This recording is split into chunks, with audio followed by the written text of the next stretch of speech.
হরে কৃষ্ণ। আমি এসছি কৃষ্ণনগর। এটা হলো একদম গঙ্গার পাড়। এই ভুট্টা ক্ষেত, এটা আশ্রম, ভবানন্দ বাবার আশ্রম। এটা ওনারা যাচ্ছেন কোথাও। আশ্রমটা দেখাই একটু।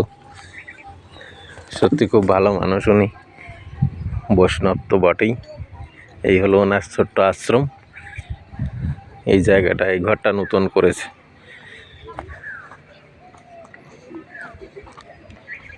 অনুষ্ঠান তো সামনের এই জায়গাটায় প্যান্ডেল করেছে। এই ঘরটা ওনারা নতুন করেছেন। এটা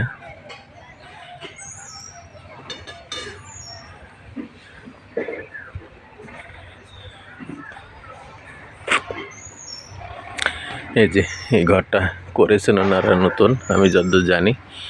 উপরে এই যে পাটখড়ি দিয়ে তারপরে কাগজ দিয়ে করেছেন। আর এখানেই অনুষ্ঠানে বৈষ্ণবদের আসরের জায়গা। এটা তুলসী বেদি।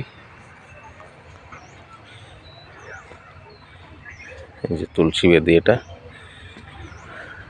খুব সুন্দর নিরাবিলি পরিবেশ। পাশে ইটভাটা, তার পাশেই আর ওনারা এই ছোট্ট ঘরটায় থাকেন।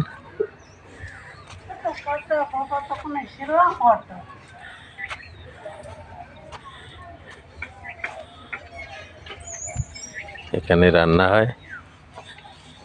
এই যে মা, মাতাজি,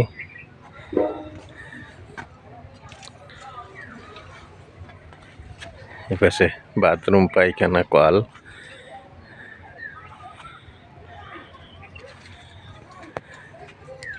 পিছনে একটা সর্ষে ক্ষেত, ওর পিছনে ইটভাটা।